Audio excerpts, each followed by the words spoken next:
네, 정치권 이슈부터 짚어보겠습니다. 고성국 박사, 이지수 법과 경영문제연구소장, 김광삼 변호사, 그리고 장원준 국제부장과 함께하겠습니다. 어서 오십시오. 네, 안녕하세요. 자, 먼저 이 변호인단 총사퇴로 초강수를 던진 박근혜 전 대통령 이야기부터 해봐야 될 것 같습니다. 김 변호사님, 총사퇴를 하는 경우 일반적이지는 않는데 대통령 입장에서는 여러 가지 의미로 불리해질 수밖에 없는 상황 아닙니까?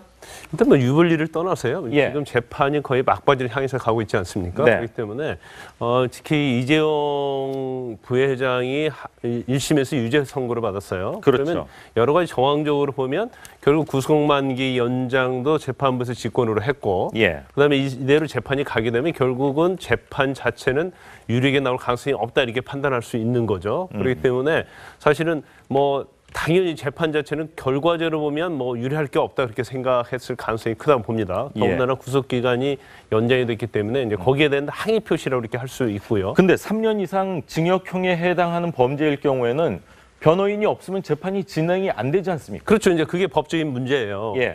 재판 변호인단이 다 사퇴이기 때문에 결국 변호인 없이는 재판을 할 수 없는 그런 연기될 수밖에 재판이 없는 상황 그렇죠. 아닙니까? 그러면 결국은 계속적으로 만약에 박근혜 전 대통령이 새로운 변호인을 선임하지 않는다고 하면 결국 국선 변호인으로 갈 수밖에 없는데 예. 지금 국선 변호인으로 간다 하더라도 사실은 이게 10만 쪽 이상의 어떤 증거 기록이 분량이 되잖아요. 검토에만 몇 주가 걸릴 것 같아요. 검토하는데 엄청 걸리고 특히 이제 국선 변호인 입장에서 보면 사실 국선 변호인이 대부분이 뭐 예. 아주 젊은 예. 초임 변호사들이 굉장히 많습니다. 그렇겠죠. 그리고 물론 간혹 뭐 약간 경험이 있는 변호사님들도 계시지만 이제 그런 부분에서 사실 맡으려고 하면 여력이 되지 않아요. 그리고 예. 사실 저런 사건을 맡게 되면 다른 사건을 전혀 못하죠. 왜냐하면 그렇겠네요. 사건 자체가 워낙 방대하기 때문에 그래서 과연 이 사건을 맡을 수 있는 국선 변호인이 있느냐 이런 문제가 되고요. 예. 무엇보다도 지금 만약에 새로운 변호인을 선임을 않는다고 하면 이제 국선 변호인을 선정을 하는데 예. 과연 박근혜 전 대통령이 구치소에서 국선 변호인이 접견을 왔을 때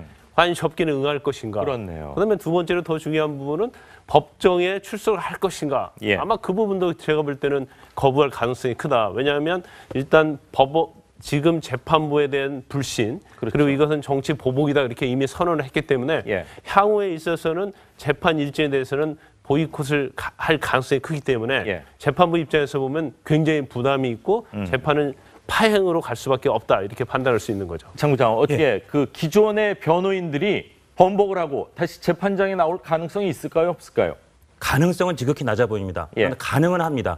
그러니까 뭐 당장 내일이라도 오늘이라도 우리가 잘못 생각했다 하고 다시 우리가 변호하겠다. 그런데 그걸 막을 무슨 법적인 규제나 예. 제한이 있는 건 아닌데 예. 실질적으로는 저렇게 초강수의 승부수를 정치적 승부수를 던진 거로 보이기 때문에 그 변호사들이 뭐 한 달 후나 두 달 후라도 다시 돌아올 가능성은 지극히 낮아 보이고 또 방금 우리 변호사님 말씀하신 것처럼 아마도 변호인 총사퇴에다가 재판 거부 그럼 구치소에 있는 박근혜 전 대통령 예. 피고인을 강제로 난 죽어도 안 가겠다 못 가겠다 버티면 강제할 수는 없죠. 할 수 없죠. 예. 오늘 한 언론은 변호인 총사퇴 재판 거부 이어서 단식 뭐 이런 수순까지도 지금으로서는 예측된다 그랬는데 이런 식으로 계속 초강수를 둘 경우에 재판은 굉장히 파행이 될 가능성이 높고 예. 재판 자체가 정치적인 돌풍에 휩싸일 가능성이 높다. 그런 상황입니다. 재판의 유불리를 떠나서 뭐 정치적인 행위다 이렇게까지 보여지는데 대한변협에서조차요 피고인에게 피고인이 피해를 입을 수 있으니까 총사퇴를 반려하라고 이렇게 성명을 냈습니다. 자, 두 분 초강수를 이렇게까지 둔 이유가 뭘까요? 글쎄요, 뭐 변호인들하고 지금 이제 수기 끝에 전략의 대폭적인 수정이 온 것 같습니다. 첫 6개월 동안은 법리적인 공방과 증거 채택 여부 이런 걸 가지고 이제 법정 내에서 싸움을 했었었는데 예. 아까 변호사님께서 지적하셨듯이 여러 정황적으로 봤었을 때 결과가 결코 좋지 않다라는 이제 인식을 하게 됨으로써 이것을 정치 쟁점화 시켰죠. 뭐 지금 말씀하시는 것들이 사실은 법전세에 나오는 것들이 아니라 이제 정치 쟁점화 시켜서 정치 이슈도 시키겠다. 결국은 신정권과 구정권이라고 하는 프레임, 보수와 진보라고 하는 프레임을 맞춤으로써 이것을 가지고 어떻게 좀 타파해보겠다. 이런 전략적인 대폭 수정이 있는 게 아닌가라는 생각을 해봅니다. 예. 그 탄핵 때부터 박근혜 전 대통령이 일관되게 나는 엮였다, 나는 결백하다 이렇게 예. 주장을 했고 그래서 다들 정치적으로 탄핵된 직후에 보여준 박근혜 전 대통령의 그 무기력한 모습이 좀 이해가 안 됐어요. 예. 그런데 그 상황에서 박근혜 전 대통령은 나는 결백하기 때문에 법정에 가서 내 진실이 밝혀질 것이다. 이렇게 믿었던 것 같습니다.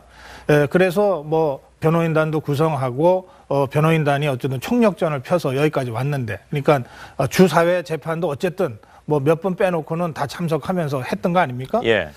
그런데 최종적으로 이게 법으로 자신의 결백이 입증될 가능성이 없다고 판단한 것 같아요. 그렇다면 지난 6개월 동안 법에 의존해서 뭔가를 하려고 했던 그 판단을 접고 이제는 정치하겠다 이렇게 나선 겁니다. 예. 그래서 이것은 박근혜 전 대통령의 뭐 마지막 정치 투쟁 선언이 될 건데요. 이렇게 된 순간 이제 법리적으로 유불리를 따지는 건 아무 의미가 없습니다. 그렇겠네요. 그러니까 변협에서 성명을 낸 것은 참 이 피고인을 위하는 마음에서 뭐 할 수 있는 일이지만 예. 박근혜 전 대통령의 입장에서 지금 그런 수준의 유불리 때문에 이를테면 변호인을 다시 선임한다거나 무슨 이럴 일이 없습니다. 오히려 예. 아까 장 부장이 어느 언론을 인용한 대로 이 정치 투쟁이 이제 시작된 것이고 박근혜 전 대통령이 그 감옥에 있으면서 구사할 수 있는 정치 투쟁의 수단이 그렇게 많지가 않아요. 일단 재판 거부, 그다음에 뭐 단식 또는 뭐 그 이상의 어떤 뭐 자해적인 행위 이렇게 가는 수밖에 없습니다. 그러니까 그런 좀 극단적인 이 정치 투쟁의 상황이 당분간 있을 수 있다고 하는 점을 염두에 두고 예. 그래서 새로운 정치 변수가 돼버린 거죠. 예. 그런 점을 염두에 두고 앞으로 정국을 좀 봐야 될 것 같습니다.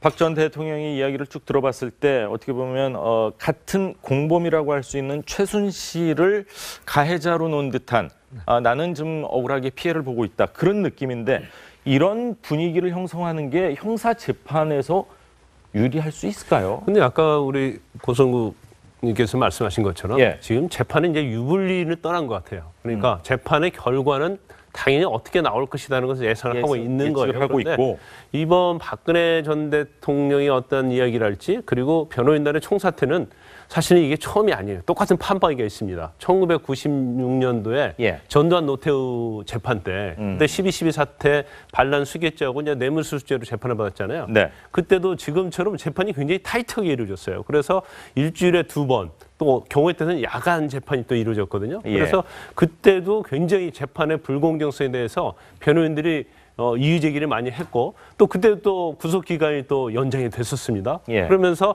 변호인들 또 총사퇴를 했었고 그래서 재판부에서 국선 변호인을 또 선정해 줬는데 이걸 두 전직 대통령이 거부를 했어요.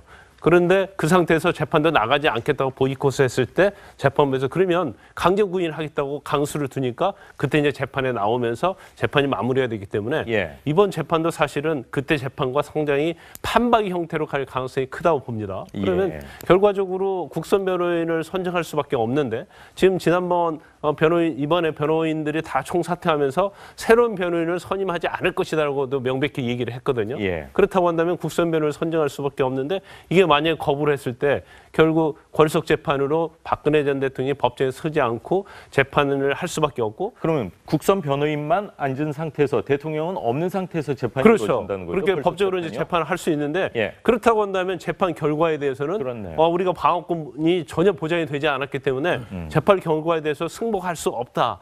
이런 식으로 간다고 한다면 또 항소심까지 계속적으로 재판의 어떤 불공정성이 계속 시비거리가 되면서 문제가 될 수가 있는 소지가 있는 거죠. 예, 정치적인 행위라서 그런지 지금 국감이 진행되고 있는데 어제 법사위에서도 치열한 공방이 벌어졌어요. 예, 그러니까 박근혜 전 대통령이 피고인으로서 던진 정적 승부수가 당장 국회에서부터 이제 파장이 일어났습니다. 예. 어제 법사위 국감장에서 일어난 여러 설전 일단 보시고 이야기 계속 나누겠습니다. 대한민국의 법치주의를 부정한 것이라고 보여지는데 장관 견해는 어떻습니까? 적절하지 않은 발언이라고 생각합니다. 정치 세력의 구심으로 다시 부활을 노리는 거 아닌가 하는. 그렇게 6개월을 가지고 그렇게 하다가도 재판 다 못 끝내고 피고인이 그 정도 말도 못해요? 해야 되는 정도권 해야지. 나는 반발은 안 했어요. 자, 민주당과 국민의당은 뭐 강력하게 비판을 하는 게 맞다고 보는데 바른정당의 스탠스는 어떨까 궁금했었는데 조금은 좀 자제하는 분위기가 아닌가 그렇게 비춰지는데 어떻게 보셨습니까? 아직까지는 뭐 공식적인 어떤 논평이 나오거나 이러진 않았습니다. 다만 이제 뭐 재판을 받고 있는 피고인 입장에서 그 정도 말을 할 수 있지 않느냐라는 정도로만 관계자가 짧게 멘트를 했는데, 글쎄 바른정당의 스탠스가 이 문제를 가지고 깊게 이야기하거나 어떤 논평을 내기는 상당히 정치적으로 곤란한 입장이지 않겠습니까? 예. 그렇다고 지금 통합의 이야기가 오고 가는 상태에서 여기서 또 너무 각을 세우는 이야기를 하긴 또 그렇고 탈당의 원인을 제공했던 그 탄핵 사건 때 여기에 또 옹호를 하자니 그 문제가 걸리기 때문에 지금 바른정당의 정치적 스탠스라고 하는 게 좀 애매하기 때문에 거기에 대한 어떤 공식적인 논평이나 이런 건 나오지 않은 상황인 것 같고, 한국당 같은 경우에는 사실 여기 역시도 공식적인 논평은 나오지 않았습니다만 홍준표 대표 같은 경우에는 이제 뭐 적절한 이야기를 했다. 이것은 정치적 보복이다. 이런 식으로 지금 언론에다가 이야기를 하고 있는 걸 봤었을 때, 사실 박근혜 전 대통령이 어저께 이제 재판 거부라든지 재판부 불신임을 한 거에 대해서는 자유한국당의 정치적 궤와 같이 한다라고 저는 봅니다. 지금의 이 상황들을 모두 다 적폐, 친정권, 구정권, 그다음에 이제 정치 보복이라고 하는 프레임으로 걸기 위해서 지금 야당은 야당대로 그런 프레임을 계속 걸고 있고, 예. 박근혜 전 대통령도 재판을 이용해 가지고 이제 그런 식의 그림을 그려나가고 있는데, 사실 저는 조금 현실 인식에 대해서 짧게만 좀 지적드리고 싶으면은 지금 야당을 비롯해서 박근혜 전 대통령 측에 생각하는 것 중에 하나가 지금 신정부가 지금 마치 탄핵을 했다라고 생각을 하는데, 사실 지난 한 8개월 정도의 일을 생각해 보면은 그렇지 않지 않습니까? 국민들이 그 추운 겨울에 나왔었고 국민들의 어떤 민심이 작동을 했고 그거에 대해서 우리나라의 헌법 시스템이 가동을 해서 대통령을 결국 탄핵을 시킨 건데, 그러한 것들은 전부 따지질 않고 이것은 엄청나 내가 지금 신정부로부터 받는 정책 탄압이다 이렇게 규정을 함으로써 글쎄 과연 얼마나 많은 국민들이 그 부분에 대해서 설득할지 이 부분은 좀 지켜봐야 될 것 같습니다. 예. 저는 뭐 조금 지금 상황에서 우리가 좀 입장 정리를 좀 잘해야 된다고 생각하는데요. 저는 국회에서의 탄핵 의결 과정까지는 정치였다고 생각합니다. 예. 그런데 탄핵된 다음에 헌법재판소 판결이 있는 그 과정은 사실은 정치권이 개입하면 안 되는 거였어요. 그리고 이제 탄핵 결정이 난 다음에 박근혜 전 대통령이 이제 구속해서 재판을 받는 지금 이 시점에도 정치권이 이래라 저래라 할 이유가 없었던 겁니다. 그런데 생각을 해보십시오. 문재인 정부부터 박근혜 전 대통령의 공소 유지를 위해서 최대한 뭐 노력한다. 이거를 기획위원회에서 아예 공식적으로 입장을 채택을 했어요. 이 정부가 재판에 직접적으로 개입하고 공소 유지를 위해서 모든 걸 다 하겠다고 했던 겁니다. 예. 여기에 대해서 야당이 구속 연장 불가를 당론으로 또 채택했어요. 그러니까는 사실은 어제 박근혜 전 대통령의 재판 거부, 뭐 사실상 재판 거부라고 저는 생각하는데요. 이 전까지는 사법적인 틀 내에서 뭐 유죄가 나오건 무죄가 나오건 그렇게 우리가 관리해 갈 수 있었고, 유죄가 나오든 무죄가 나오든 일종의 후폭풍은 있을 텐데 그것도 사법적 틀 내에서 처리할 수가 있었습니다. 그런데 사실은 정치권이 먼저 이 재판에 정치적으로 개입을 해놓은 거예요. 그래서 이제 박근혜 전 대통령이 이제 더 이상은 이제 재판 안 하겠다, 정치 투쟁하겠다고 나서니까 여기에 대해서 또다시 이제 정치권이 말려 들어가는 거거든요. 예. 저는 이게 나라의 미래를 위해서 매우 좋지 않은 상황으로 지금 가고 있다고 저는 걱정됩니다. 예. 그 결과가 어떻든 이를테면 우리가 하루라도 빨리 앞으로 나가야 될 텐데, 예. 그러나 탄핵 국면을 거쳐서 여기까지 왔기 때문에, 그리고 예. 전직 대통령의 재판이 진행 중이기 때문에 마음으로는 아무리 앞으로 나가고 싶어도 어느 정도는 과거를 정리하고 갈 수밖에 없는데, 이제 이 정치 투쟁이 본격적으로 시작되면 아무리 나가고 싶어도 자꾸 뒤로 가게 돼 있어요. 그 점에서 저는 이제야말로 정치권이 저런 수준의 공방을 할 게 아니고, 예. 이를테면 노회찬 의원이 법치주의를 거부한 거다라고 지금 비판을 하지만 피고인한테는 재판부 기피할 수 있는 권리가 있어요. 이걸 법치주의로 바로 법치주의 부정으로 연결을 해버리면 예. 정치적 공방이 더 거세질 수밖에 없지 않습니까? 그러니까 저런 수준의 정치권의 공방이 별로 도움이 안 된다. 예. 저는 그렇게 생각합니다. 그렇군요. 자, 이번 주 내로요, 출당 문제를 마무리 짓겠다는 이 자유한국당 입장, 좀 제동이 걸렸습니다. 친박계 반발도 예상되는데, 장 부장, 예. 지지자들로부터는 큰 동정을 받을 수 있는 그런 상황도 만들어진 것 같아요. 그렇죠. 출당 논의 제대로 이루어질까요?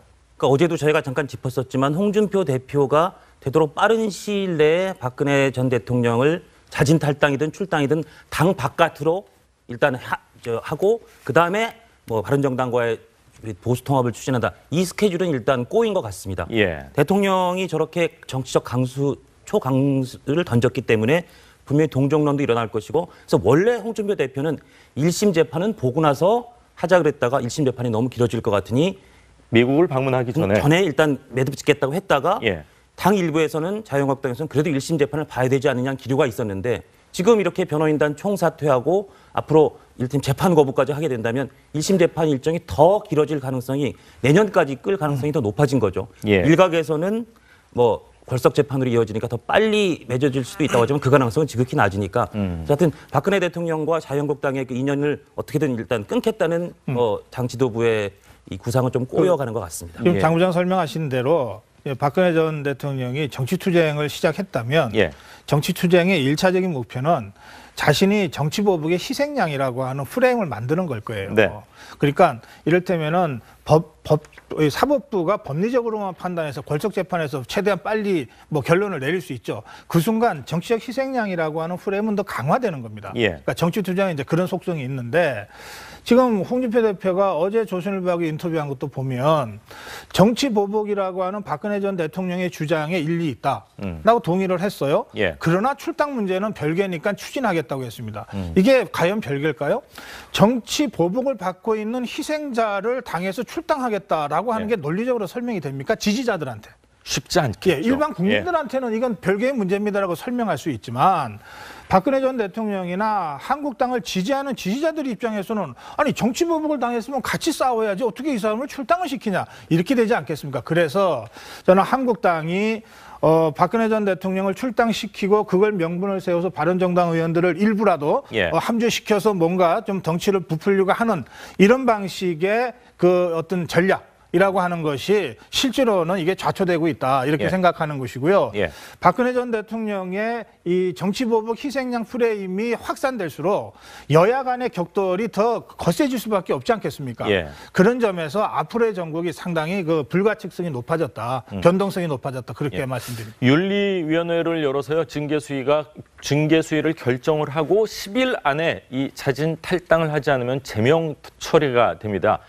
측근들을 통해서 자진 탈당 없다 이런 입장을 계속 밝혀왔는데 자 재판 거부까지 한 박 대통령 자진 탈당 가능성 있다고 보십니까? 저는 뭐 가능성이 아주 지극히 낮다라고 봅니다. 지금 이렇게 정치적 투쟁을 선언한 상황에서 당마저 떠나게 된다면 자기의 어떤 정치적 입지 자체가 너무나 약화될 가능성이 있고 이렇게 되면서 사실은 가장 애매하게 된 또 하나의 그룹이 이제 바른정당의 통합파라고 저는 또 생각을 합니다. 왜냐하면 바른정당의 통합파가 사실은 당을 나갔던 이유 중에 하나가 친박당이다 내지는 박근혜 맞습니다. 전 대통령을 중심으로 한 어떤 이런 그 전횡이라든지 이런 거에 불만을 갖고 나갔는데 다시 정치적 행위가 시작됨으로써 들어온다는 명분 자체가 지금 많이 희석화됐기 때문에 통합파들의 모임도 어제와 오늘은 또 다를 거라고 생각을 합니다. 마찬가지로 박근혜 전 대통령도 제가 예상하기에는 자진 탈당의 가능성은 높지 않다라고 보고 있습니다. 예, 승부수라고 하면은 본인과 내지는 뭐 보수, 뭐 대연합, 뭐 이런 쪽에 도움이 돼야 될 텐데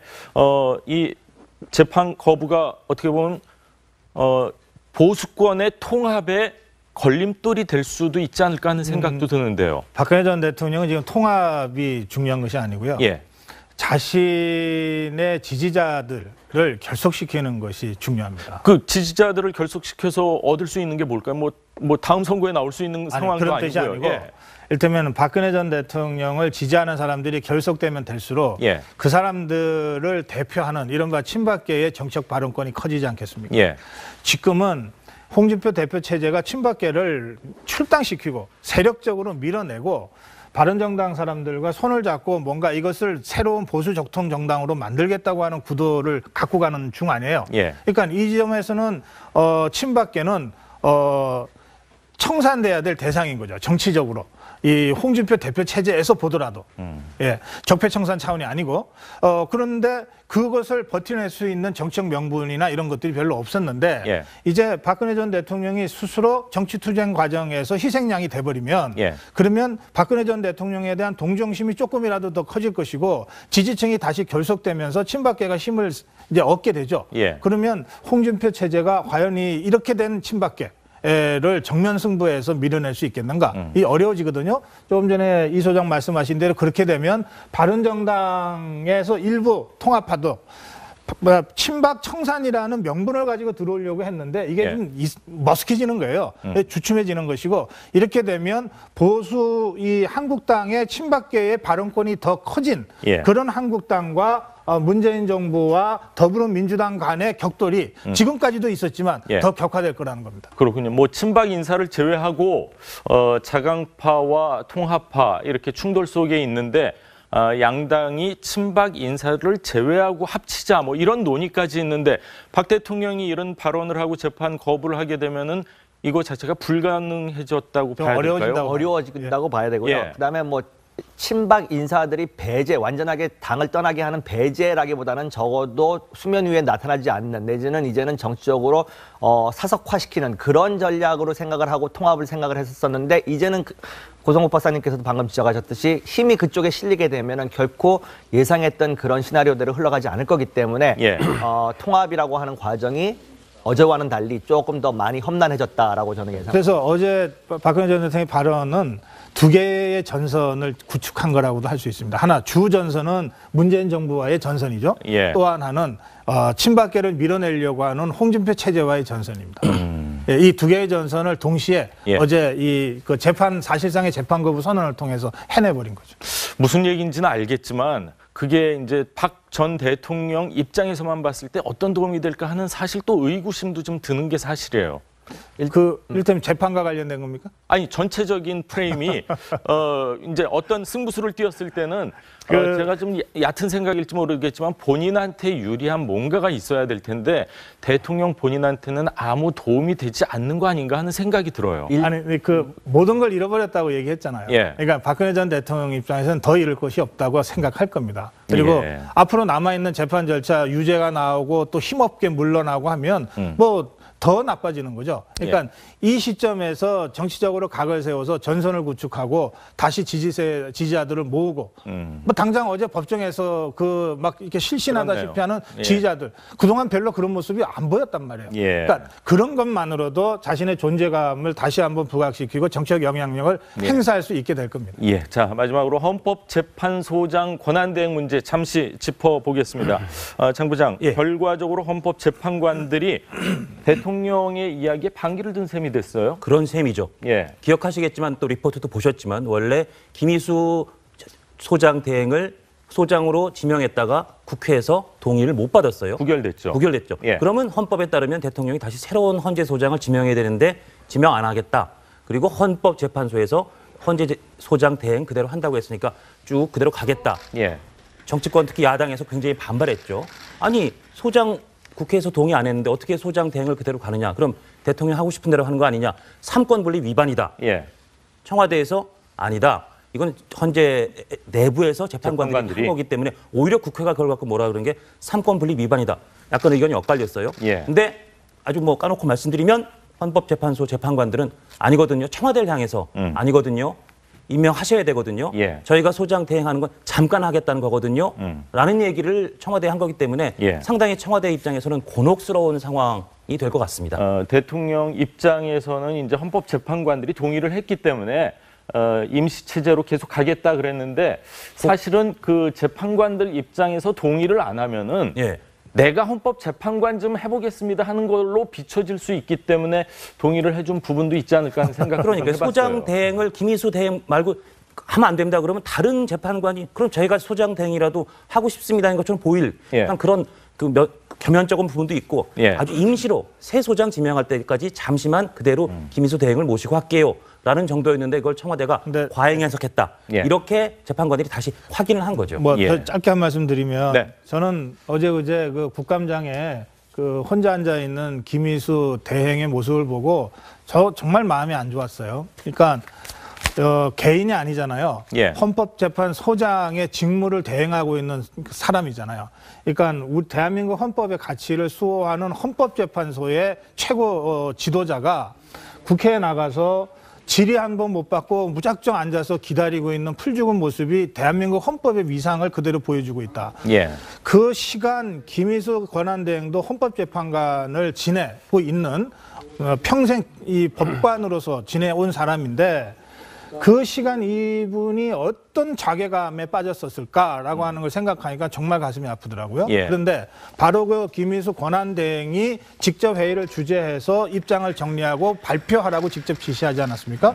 저는 이 과정을 통해서 김희수 재판관이 최소한의 명예를 찾을 수 있는 길을 만들어놨다 이렇게 저는 생각하고요. 예. 제가 지난번에도 말씀드렸습니다만 헌법재판관들은 어느 영역, 어느 직종보다도 명예와 도덕적 권위를 가지고 사는 분들입니다. 그러니까 그 점에서 정말 실추대대로 실추된 헌법재판소의 위상이 예. 이번 그 헌법재판소 8인의 결정을 통해서 다시 회복되기를 바랍니다. 원칙적으로 이제 권한대행 체제는 이제 불가피한 경우에 하는 게 맞죠. 예. 그런데 이제 임기 문제가 있고 그러니까 문재인 정부에서는 뭐 권한대행 체제 유지하겠다고 했는데 아마 김일수 권한대행의 입장에서 보면 앞으로 계속 이 권한대행의 어떠한 권유에 대해서 예. 계속 문제가 발생할 거예요. 더군다나 지난번에 이번에 국감에서 야당의 문제 제기로 파행이 됐지 않습니까? 예. 그럼 결국 국감을 또 다시 할 수밖에 없는 상황이면 또 이런 것들이 계속 반복될 가능성이 크고 그러면 결국 헌법재판소의 권유가 추락할 수 있는 그런 여러 가지 그러한 상황이 될 수 있거든요. 그래서 아마 김일수 권한대행도 마찬가지고 헌법재판관들도 이렇게 가면 안 되겠다고 이렇게 생각한 것 같아요. 그래서 이것은 문재인 대통령에게 좀 빨리빨리 소장도 임명하고 새로운 헌법재판관 임명해서 갈 수 있도록 해달라 그런 취지가 아닌가 싶습니다. 예. 자, 새로운 헌법재판소장을 대통령께서 임명할 가능성이 있을까요? 글쎄요. 아니면 뭐 한 12개월, 1년 정도 그냥 쭉 갈까요? 헌법재판소가 그러니까 요청해왔던 게 두 가지입니다. 지금 8인 체제에서 정상적인 완전체인 9인 체제로 만들어달라. 그러니까 충원을 한 명을 해달라고 하는 요청과 함께 이제 소장을 임명해달라. 지명해달라라고 예. 하는 건데 사실 충원에 대한 이야기는 답변을 했습니다. 청와대에서 이제 곧 발표가 임박해 있고 지금 인사검증이 거의 인사검증이 끝나가고 있고 예. 이제 발표만 남은 상황이고 마지막 검토를 하고 있는 상황이기 때문에 충원에 대해서는 답을 했는데 지금 소장 지명에 대해서는 아직까지는 어떤 청와대 입장은 발표되고 있지 않습니다만은 어저께 헌법재판소에서 했던 이야기가 아마 논의될 거고 오늘 회의에서 아마 수기가 될 거고 어떻게 해야 되느냐. 왜냐하면 임기가 내년 9월까지밖에 없기 때문에 예. 과연 새로운 김미수 이제 대행 체제를 끝내고 정상적인 소장 체제로 갈 건지가 정치적으로 또는 법리적으로 헌법기관의 권위, 실추돼가는 권위를 살려주기 위해서 이 모든 것들이 종합적으로 고려된 상태에서 아마 어떤 결정이 나오지 않을까 이렇게 예상을 해봅니다. 예, 헌법재판소 문제도 그렇고요. 전임 대통령의 출당 문제도 그렇고 정말 민감한 현안들이 쌓이고 쌓였습니다. 어떻게 결론이 날지 지켜보기로 하고 세 분 말씀 여기서 끝내도록 하겠습니다. 국민의당은 뭐 강력하게 비판을 하는 게 맞다고 보는데 바른정당의 스탠스는 어떨까 궁금했었는데 조금은 좀 자제하는 분위기가 아닌가 그렇게 비춰지는데 어떻게 보셨습니까? 아직까지는 뭐 공식적인 어떤 논평이 나오거나 이러진 않았습니다. 다만 이제 뭐 재판을 받고 있는 피고인 입장에서 그 정도 말을 할 수 있지 않느냐라는 정도로만 관계자가 짧게 멘트를 했는데 글쎄 바른정당의 스탠스가 이 문제를 가지고 깊게 이야기하거나 어떤 논평을 내기는 상당히 정치적으로 곤란한 입장이지 않겠습니까? 예. 그렇다고 지금 통합의 이야기가 오고 가는 상태에서 여기서 또 너무 각을 세우는 이야기를 하긴 또 그렇고 탈당의 원인을 제공했던 그 탄핵 사건 때 여기에 또 옹호를 하자니 그 문제가 걸리기 때문에 지금 바른정당의 정치적 스탠스라고 하는 게 좀 애매하기 때문에 거기에 대한 어떤 공식적인 논평이나 이런 건 나오지 않은 상황인 것 같고 한국당 같은 경우에는 사실 여기 역시도 공식적인 논평은 나오지 않았습니다만 홍준표 대표 같은 경우에는 이제 뭐 적절한 이야기를 했다. 이것은 정치적 보복이다. 이런 식으로 지금 언론에다가 이야기를 하고 있는 걸 봤었을 때 사실 박근혜 전 대통령이 어저께 이제 재판 거부라든지 재판부 불신임을 한 거에 대해서는 자유한국당의 정치적 궤와 같이 한다라고 저는 봅니다. 지금의 이 상황들을 모두 다 적폐, 친정권, 구정권, 그다음에 이제 정치 보복이라고 하는 프레임으로 걸기 위해서 지금 야당은 야당대로 그런 프레임을 계속 걸고 있고 예. 박근혜 전 대통령도 재판을 이용해 가지고 이제 그런 식의 그림을 그려나가고 있는데 사실 저는 조금 현실 인식에 대해서 짧게만 좀 지적드리고 싶으면은 지금 야당을 비롯해서 박근혜 전 대통령 측에 생각하는 것이 중에 하나가 지금 신정부가 지금 마치 탄핵을 했다라고 생각을 하는데 사실 지난 한 8개월 정도의 일을 생각해보면 그렇지 않지 않습니까? 국민들이 그 추운 겨울에 나왔었고 국민들의 어떤 민심이 작동을 했고 그거에 대해서 우리나라의 헌법 시스템이 가동을 해서 대통령을 결국 탄핵을 시킨 건데 그러한 것들은 전부 따지질 않고 이것은 엄청나 내가 지금 신정부로부터 받는 정책 탄압이다 이렇게 규정을 함으로써 글쎄 과연 얼마나 많은 국민들이 그 부분에 대해서 설득할지 이 부분은 좀 지켜봐야 될 것 같습니다. 예. 저는 뭐 조금 지금 상황에서 우리가 좀 입장 정리를 좀 잘해야 된다고 생각하는데요. 저는 국회에서의 탄핵 의결 과정까지는 정치였다고 생각합니다. 예. 그런데 탄핵된 다음에 헌법재판소 판결이 있는 그 과정. 재판 때 그때 12.12 사태 반란 수괴죄하고 이제 뇌물수수죄로 재판을 받았잖아요. 네. 그때도 지금처럼 재판이 굉장히 타이트하게 이루어졌어요. 그래서 일주일에 2번 또 경우에 따라서는 야간 재판이 또 이루어졌거든요. 예. 그래서 그때도 굉장히 재판의 불공정성에 대해서 변호인들이 이의 제기를 많이 했고 또 그때 또 구속 기간이 또 연장이 됐었습니다. 예. 그러면서 변호인들 또 총 사퇴를 했었고 그래서 재판부에서 국선 변호인을 또 선정해 줬는데 이걸 두 전직 대통령이 거부를 했어요. 그런데 그 상태에서 재판도 나가지 않겠다고 보이콧을 했을 때 재판부에서 그러면 강제 구인하겠다고 강수를 두니까 그때 이제 재판에 나오면서 재판이 마무리가 되기 때문에 예. 이번 재판도 사실은 그때 재판과 상당히 판박이 형태로 갈 가능성이 크다고 봅니다. 그러면 예. 결과적으로 국선 변호인을 선정할 수밖에 없는데 지금 지난번 이번에 변호인들이 다 총사퇴하면서 새로운 변호인을 선임하지 않을 것이다라고도 명백히 얘기를 했거든요. 예. 그렇다고 한다면 국선 변호인을 선정할 수밖에 없는데 이게 만약에 거부를 했을 때 결국 권력 재판으로 박근혜 전 대통령이 법정에 서지 않고 재판을 할 수밖에 없고 그러면 국선 변호인만 앉은 상태에서 대통령은 없는 상태에서 재판이 그렇죠. 이루어진다는 거죠. 그렇게 법적으로 이제 재판을 할 수 있는데 예. 그렇다고 한다면 재판 결과에 대해서는 그렇네요. 우리가 방어권이 전혀 보장이 되지 않았기 때문에 재판 결과에 대해서 승복할 수 없다. 이런 식으로 간다고 한다면 또 항소심까지 계속적으로 재판의 어떤 불공정성이 계속 시비거리가 되면서 문제가 될 수가 있는 소지가 있는 거죠. 예, 정치적인 행위라서 그런지 지금 국회에서 국감이 진행되고 있는데 어제 법사위에서도 치열한 공방이 벌어졌어요. 예, 그러니까 박근혜 전 대통령이 피고인으로서 던진 정치적 승부수가 당장 국회에서부터 이제 파장이 일어났습니다. 예. 어제 법사위 국감장에서 일어난 여러 설전 일단 보시고 이야기 계속 나누겠습니다. 대한민국의 법치주의를 부정한 것이라고 보여지는데 장관 견해는 어떻습니까? 적절하지 않은 발언이라고 생각합니다. 정치 세력의 구심으로 다시 부활을 노리는 거 아닌가 하는. 그렇게 6개월을 가지고 그렇게 하다가도 재판 다 못 끝내고 피고인이 그 정도 말도 못해요? 해야 되는 정도권 해야지. 나는 반말은 안 했어요. 자, 민주당과 이 보여준 박근혜 전 대통령의 그 무기력한 모습이 좀 이해가 안 됐어요. 예. 그런데 그 상황에서 박근혜 전 대통령은 나는 결백하기 때문에 법정에 가서 내 진실이 밝혀질 것이다 이렇게 믿었던 것 같습니다. 그래서 뭐 변호인단도 구성하고 변호인단이 어쨌든 총력전을 펴서 여기까지 왔는데, 그러니까 주사회 재판도 어쨌든 뭐 몇 번 빼놓고는 다 참석하면서 했던 거 아닙니까? 예. 그런데 최종적으로 이게 법으로 자신의 결백이 입증될 가능성이 없다고 판단한 것 같아요. 그렇다면 지난 6개월 동안 법에 의존해서 뭔가를 하려고 했던 그 판단을 접고 이제는 정치하겠다 이렇게 나선 겁니다. 예. 그래서 이것은 박근혜 전 대통령의 뭐 마지막 정치 투쟁 선언이 될 건데요. 이렇게 된 순간 이제 법리적으로 유불리를 따지는 건 아무 의미가 없습니다. 그렇겠네요. 그러니까 변협에서 성명을 낸 것은 참 이 피고인을 위하는 마음에서 뭐 할 수 있는 일이지만 예. 박근혜 전 대통령의 입장에서 지금 그런 수준의 유불리 때문에 이를테면 변호인을 다시 선임한다거나 무슨 이럴 일이 없습니다. 오히려 예. 아까 장 부장이 어느 언론을 인용한 대로 이 정치 투쟁이 이제 시작된 것이고 박근혜 전 대통령이 그 감옥에 있으면서 구사할 수 있는 정치 투쟁의 수단이 그렇게 많지가 않아요. 일단 재판 거부, 그다음에 뭐 단식 또는 뭐 그 이상의 어떤 뭐 자해적인 행위 이렇게 가는 수밖에 없습니다. 그러니까 그런 좀 극단적인 이 정치 투쟁의 상황이 당분간 있을 수 있다고 하는 점을 염두에 두고 예. 그래서 새로운 정치 변수가 돼버린 거죠. 예. 그런 점을 염두에 두고 앞으로 정국을 좀 봐야 될 것 같습니다.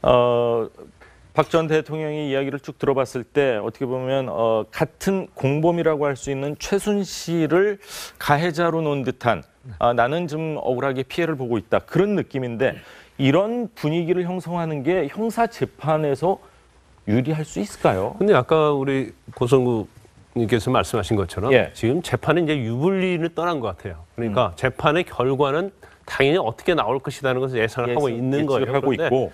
이번 박근혜 전 대통령이 어떤 이야기를 할지 그리고 변호인단의 총사퇴는 사실은 이게 처음이 아니에요. 똑같은 판박이가 있습니다. 1996년도에 예. 전두환 노태우 재판 네, 정치권 이슈부터 짚어보겠습니다. 고성국 박사, 이지수 법과 경영문제연구소장, 김광삼 변호사, 그리고 장원준 국제부장과 함께하겠습니다. 어서 오십시오.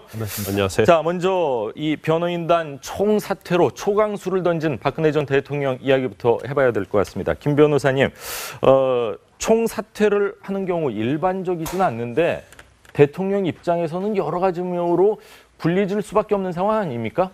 일단 뭐 유불리를 떠나서요. 예. 지금 재판이 거의 막바지를 향해서 가고 있지 않습니까? 네. 그렇기 때문에 특히 이재용 부회장이 1심에서 유죄 선고를 받았어요. 그렇죠. 그러면 여러 가지 정황적으로 보면 결국 구속만기 연장도 재판부에서 직권으로 했고 예. 그다음에 이대로 재판이 가게 되면 결국은 재판 자체는 유리하게 나올 가능성이 없다 이렇게 판단할 수 있는 거죠. 그렇기 때문에 사실은 뭐 당연히 재판 자체는 결과적으로 보면 뭐 유리할 게 없다 그렇게 생각했을 가능성이 크다고 봅니다. 예. 더군다나 구속 기간이 연장이 됐기 때문에 이제 거기에 대한 항의 표시라고 이렇게 할 수 있고요. 근데 3년 이상 징역형에 해당하는 범죄일 경우에는 변호인이 없으면 재판이 진행이 안 되지 않습니까? 그렇죠. 이제 그게 법적인 문제예요. 예. 재판 변호인단이 다 사퇴이기 때문에 결국 변호인 없이는 재판을 할 수 없는 그런 연기될 수밖에 재판이 없는 상황 그렇죠. 아닙니까? 그러면 결국은 계속적으로 만약에 박근혜 전 대통령이 새로운 변호인을 선임하지 않는다고 하면 결국 국선 변호인으로 갈 수밖에 없는데 예. 지금 국선 변호인으로 간다 하더라도 사실은 이게 10만 쪽 이상의 어떤 증거 기록이 분량이 되잖아요. 검토에만 몇 주가 걸릴 것 같아요. 검토하는데 엄청 걸리고 특히 이제 국선 변호인 입장에서 보면 사실 국선 변호인이 대부분이 뭐 예. 아주 젊은 예. 초임 변호사들이 굉장히 많습니다. 그렇겠죠. 그리고 물론 간혹 뭐 약간 경험이 있는 변호사님들도 계시지만 이제 그런 부분들을 사실 맡으려고 하면 여력이 되지 않아요. 그리고 예.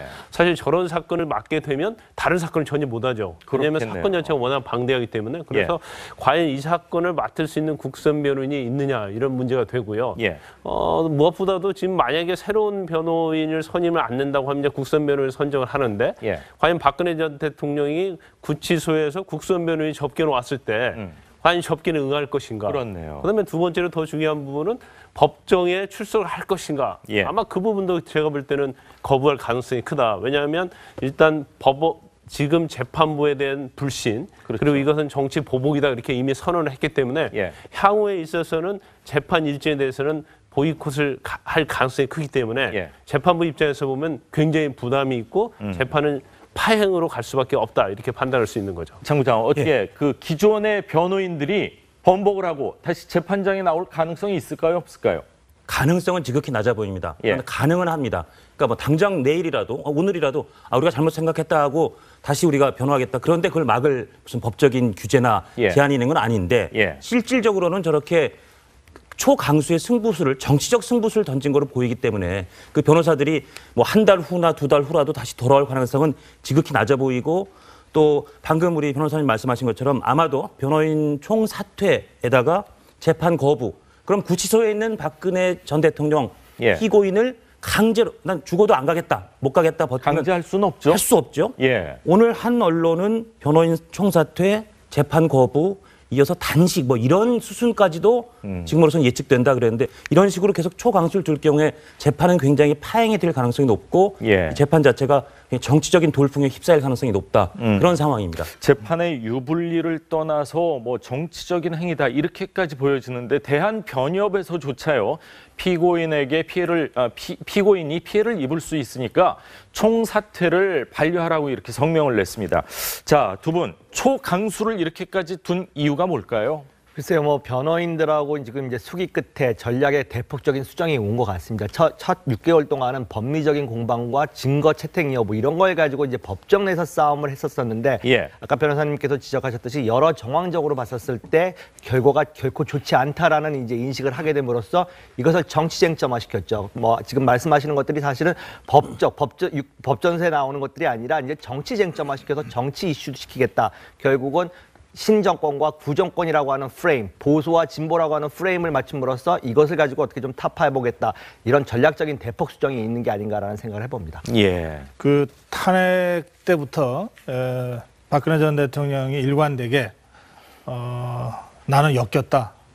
나는 결백하다. 이렇게 예. 주장을 했고 그래서 다들 정치적으로 탄핵된 직후에